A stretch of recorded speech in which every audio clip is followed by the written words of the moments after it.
Many areas in China have been severely impacted by floods and hailstorms.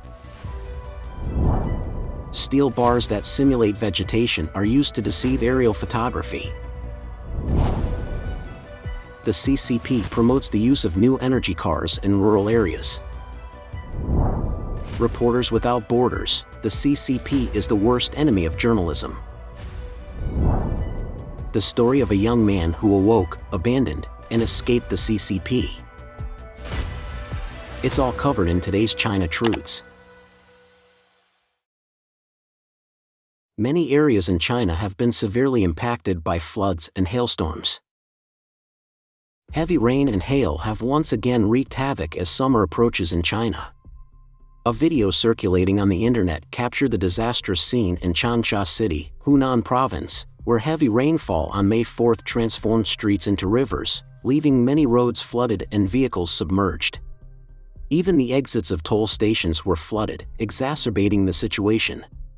On May 6, the Qingfeng embankment in Lizuan Town, Fengcheng, Jiangxi Province, ruptured, causing flooding in several nearby villages. According to the Jiangxi Provincial Meteorological Bureau, Jiangxi experienced the heaviest rainstorm of the flood season, with Yihuang County and Fuzhou City experiencing 302 millimeters of rainfall in 24 hours, reaching the level of a severe rainstorm. On May 7, the Beijing News reported that Ouyang Xihua, captain of the Blue Leopard Rescue Team, witnessed the water depth in some sections of the road reaching shoulder level in Lishi Town, Yihuang County. The disaster caused by heavy rain affected 497,000 people in 43 counties from May 5 to 7, including Fuzhou City, Jian City, Yichuan City, Xinyu City, Pingxiang City, Shangrao City, and Ganzhou City. Crops on 67.7 thousand hectares of land were affected, with 1.1 thousand hectares destroyed. The damage also included 7 collapsed houses, 7 severely damaged houses, and 197 partly damaged houses, resulting in a direct economic loss of 520 million yuan. Shenzhen Airport announced that thunderstorms had affected its operations. Flights from Shenzhen Airport to North China, East China, and Southwest China were delayed to varying degrees, and the delay trend was expected to worsen as the weather persisted. Additionally, Yichang, Hubei, and several other regions in China were hit by severe rain and hail at the same time. The video captured the flooding of mountainous villages with mud and snow-covered streets. From May 5 to the 6th, Junyi and Qiannan and Guizhou witnessed a series of hailstorms, with some hailstones as big as eggs. Numerous videos uploaded to the internet showed the destruction wreaked on local homes and crops, including one of a farmer weeping over his crushed crops. According to CCTV News on May 7, a sudden heavy snowfall occurred in Madua County, Guoluo Tibetan Autonomous Prefecture, Qinghai Province, on the evening of May 6. The heavy snow and ice accumulation caused significant roadblocks in the area, with over 60 large trucks and 40 small cars backed up for more than 370 kilometers on the Gongyu Expressway. Steel bars that simulate vegetation are used to deceive aerial photography. The Chinese Communist Party, CCP, has a reputation for deceit in its governance, a fact recently highlighted by a strange video that has surfaced on the internet. The video shows dry ground covered in steel bars, each with a small stone on its head, while the surrounding hillsides are painted blue-green with paint. According to a whistleblower, the construction site was idle and construction had not begun, but the authorities used steel bars to simulate small bushes and deceive satellites in aerial photography. This is not an isolated incident, as numerous videos have emerged showing green nets used to cover hillsides, and dead bushes or bare ground sprayed with green paint to create the illusion of greening. Furthermore, some netizens suspect that the steel roof stones may be related to the CCP's returning forests to farming campaign, as their shape resembles that of crops. However, counterfeiting is rampant in this campaign, with videos showing governments making a lot of noise about rice uphill and dry planting of rice, but then failing to care for the seedlings, which soon die of drought. Even though rice requires a lot of water, the CCP continues to promote the high yield of rice on the mountain and the so-called dry transplanting of rice, which is considered by many to be a ridiculous and antiquated practice. Nevertheless, local governments continue to promote it, driven by the current political climate. In addition, since last year, many videos have emerged showing scenes of thin layers of soil being spread directly on concrete floors in city squares, sports fields, and idle factories. There are also videos depicting crops such as sweet potatoes planted to create the illusion of cultivated land. Recently, the CCP's initiative to return forests to farmland has sparked chaos as the authorities in many rural areas have carried out brutal measures such as the demolition of farmers' farms, destruction of their crops and orchards, and filling of fish ponds, among other destructive practices. These actions have raised concerns about the potential of another cultural revolution and have been criticized as a repeat of the disastrous Great Leap Forward. According to Yi Ning, a Chinese lawyer practicing in the United States, the Chinese government's policy of micromanaging the countryside and farmers is a significant problem. During an interview with NTD-TV's Elite Forum program, Yi Ning explained that loosening the shackles on farmers has been necessary throughout history to make the rural economy thrive. However, the Returning Forests to Farmland campaign has added a chain around the peasants' necks, which could lead to a catastrophe in the countryside. Jing Chu, a Guangxi-based internet writer, likened the current campaign to the Great Leap Forward, which led to a famine that killed over 50 million people. Jing Chu also criticized the government's recklessness in destroying some of the trees that had already grown. He claimed that recklessness could only result in bad things and become a crime in the world. The CCP promotes the use of new energy cars in rural areas. On May 5, Premier Li Chang chaired an executive meeting of the State Council, during which he reviewed and approved the implementation opinions on accelerating the construction of charging facilities and supporting the sending of new energy vehicles to the countryside. The CCP's National Development and Reform Commission has also proposed to speed up the construction of charging piles and urban parking facilities, as well as vigorously promote the use of new energy vehicles in rural areas. According to Xinhua News Agency and other CCP media outlets, the market for new energy vehicles in rural areas is vast, and the construction of charging infrastructure will help promote their purchase and use, thus releasing rural consumption potential. It is worth noting that Beijing began promoting new energy vehicles in rural areas 4 years ago. However, due to the remoteness of these regions, poor transportation, and a lack of charging facilities, the promotion of new energy vehicles in rural areas has not yet yielded significant results. Many analysts believe that this move, along with initiatives such as agricultural management goes to the countryside and returning forests to farmland, which are significant steps by the CCP in its efforts to control rural living conditions, will result in a serious disaster in rural areas. Furthermore, this move has somehow exposed the existential crisis that China's new energy vehicle industry is facing. Driven by favorable policies, such as subsidies implemented by the CCP, China's new energy vehicle production has seen a surge in recent years. However, due to the impact of the 3-year-long pandemic, the Chinese people's purchasing power for cars has declined, leaving both the energy and automobile industries facing multiple survival crises, including overcapacity. The executive meeting of the State Council has decided to ensure the charging infrastructure is built with longevity and maintenance in mind, stating that someone builds it, someone manages it, and it can last, etc. However, given China's vast rural areas and shortage of electricity, it is uncertain whether the charging facilities can be effectively utilized once they are completed. In August of last year, the high temperatures and power outages in many parts of China significantly impacted electric vehicle companies, including Tesla, NIO, which were forced to shut down facilities and suspend charging services. Therefore, it is unclear whether the charging facilities built in advance by the authorities can guarantee a stable power supply. Reporters Without Borders, the CCP is the worst enemy of journalism. Recently, an incident involving a video promoted by the CCP's propaganda system has drawn widespread mockery from netizens. The video, which shows a security guard speaking English with foreigners, has been widely circulated on mainland Chinese social media to bolster the strong self-confidence of the motherland and incite patriotic sentiments. While most state media outlets simply reposted the video to stir up emotions, some went further by adding Chinese and English subtitles to the video's content. Interestingly, the security guard in the video can be heard expressing his fondness for VOA radio and praising it to the foreigners he is conversing with. However, official Chinese subtitles translated the radio station's name only as VOA Broadcasting without mentioning Voice of America Broadcasting, an organization funded by the U.S. government.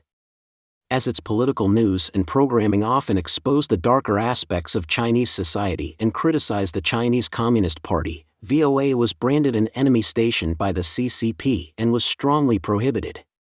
Nevertheless, the agency has faced criticism in recent years for being infiltrated by the CCP. Besides, while some people praised the security guard's English skills, many questioned the authenticity of his language proficiency and ridiculed the CCP media's positive energy propaganda, suggesting that the security guard was merely flattering the foreigners. Similarly, in a viral video that also showed the deceptive character of Chinese media, an old Beijing woman claims that television broadcasts are full of nonsense. She adds that only the date on newspapers can be trusted, as the rest of the content is fraudulent and even the weather forecast is unreliable. The Twitter user Isurathena Farm tweeted about the video, praising the woman's concise yet accurate depiction of the Chinese media. On May 3, Reporters Without Borders, RSF, released the World Press Freedom Index for 2023, marking the 30th World Press Freedom Day. China, which has earned a reputation for being one of the largest exporters of propaganda and a country notorious for restricting journalists, ranked second from the bottom, dropping to an all-time low of 179th place. China's ranking is only one spot higher than North Korea, the worst-ranked country. According to the report, a staggering 114 journalists and press freedom defenders are currently imprisoned or facing mistreatment in China, including instances of torture. Notably, 3 of the detainees are foreign nationals, including Australian citizens Yang Hengjuan and Cheng Lei. Cedric Alviani, chief executive of Reporters Without Borders East Asia, told VOA, "If someone compared China to North Korea 10 years ago, people with knowledge of the two countries would have laughed and said it was ridiculous. But in 2022, the Chinese government's suppression of information has brought it closer to North Korea, a frightening development."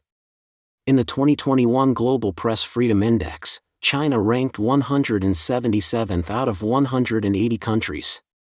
Speaking to Voice of America, Cedric Alviani said that China poses a significant threat to journalism and freedom of information worldwide. He further accused the CCP of not only suppressing its own people but also curtailing press freedom over the past decade. In 2021, a senior Chinese journalist living in Beijing, who requested anonymity, spoke to Voice of America about the declining state of journalism in China. The journalist expressed disappointment at the state of press freedom in the country, saying that there was now limited space for investigative or in-depth reporting. Reporters who persisted with their work despite facing harassment or arrests often found themselves marginalized, while many others opted to remain silent. The Beijing journalist also revealed that the Chinese news community had called for a press law to protect journalists, but for many years, the official did not respond because any response would embarrass them. He said that the current development of everything is silent in China's news circle is what the government likes to see because, without media supervision, officials can do whatever they want without being held accountable. The story of a young man who awoke, abandoned, and escaped the CCP. Zhao Yunting, a young man from Shanghai born in the year 2000, has been convicted for his comments criticizing the anti-epidemic policies of the authorities. Speaking to the Epoch Times in a recent interview, he recounted his ordeal of living on the mainland and his eventual escape to Finland. Like most Chinese children, Zhao underwent the Chinese Communist Party's indoctrination in school. However, at the age of 16, he began to explore the internet, learning about the CCP's atrocities and human rights abuses, which included the Tiananmen Square massacre, the persecution of Democrats, the 9 commentaries on the Communist Party, and live organ harvesting. On the morning of December 13, 2021, Zhao Yunting posted a critical statement on Weibo, demanding transparency from the CCP about its COVID-19 policy, better medical facilities, democratic elections, and improved human rights. In just several hours after that, the police arrived at his doorstep to arrest him. Recalling the event, Zhao expressed his shock and fear, stating that he did not expect to be arrested so soon. Following his arrest, Zhao was taken to the Jiaqing police station, where he was interrogated in an iron cage. When he refused to confess, the police moved him to a room without a camera, where an officer beat him until he signed a confession. Zhao maintained that he exercised his constitutional rights and did not break the law. Despite this, he was criminally detained for picking quarrels and provoking trouble. On December 14, Zhao Yunting was transferred to the Jiaqing District Detention Center, where he was detained with over 20 other individuals in a cramped room, sleeping on datong bunks in harsh conditions. The cold December weather forced them to take cold showers, and Zhao caught a cold, but he did not receive medical attention. He was eventually released after a month.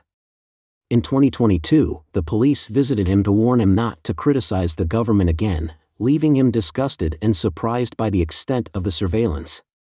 Zhao revealed that he expressed his views on Weibo to advocate for a more democratic, free, and just society.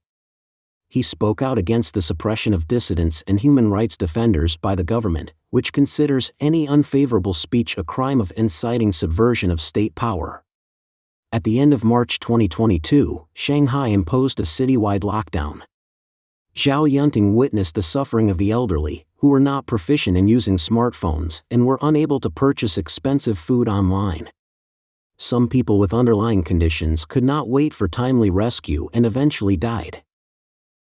Zhao found the authorities' extreme containment of the epidemic policy unacceptable, and he refused to comply with daily nucleic acid tests. Consequently, the police forcefully restrained him, preventing him from leaving his home. As the CCP abruptly loosened its stringent control in December 2022, another wave of epidemics began to spread. However, due to a lack of medical treatment, China has seen a significant number of deaths. Zhao Yunting said, "Jiaqing district saw many fatalities, and the Jiaqing crematorium was overwhelmed. My friend's relative passed away, and it took over a month to schedule a cremation." Frustrated by the lack of action and ongoing harassment from the police, Zhao Yunting fled China and sought political asylum in Finland in March 2023. On April 15, he staged a protest outside the CCP embassy in Finland, which resulted in a warning issued to his parents by the Shanghai police on April 24. From May 2 to May 6, Yunting persistently demonstrated in defiance of police intimidation. On Twitter, Zhao Yunting shared his experience of protesting outside the CCP embassy. In one post, he stated, "Today, I went to demonstrate at the gate of the Communist embassy, and the Communists stepped down. We want human rights and democracy. Release imprisoned Democrats immediately." He also accused embassy staff of threatening and harassing him while he was filming in a public area. Yunting expressed his commitment to supporting the oppressed in China and stated that since he now resides in a country that allows free expression, assembly, and protest, he will actively oppose the CCP. Zhao Yunting also stated that the Epoch Times and NTD-TV, founded by Falun Gong practitioners, are trusted sources of information for exposing the truth about the Chinese Communist Party. Yunting revealed that his elementary school had previously spread negative propaganda about Falun Gong, but upon learning about the group from trustworthy sources, he realized that they were legal in many countries but not in China. He believes that the CCP fabricates lies to justify their suppression of Falun Gong. Don't forget to comment in the section below to share your opinions on today's topic with us. Make sure to like and subscribe to see more interesting topics from China Truths.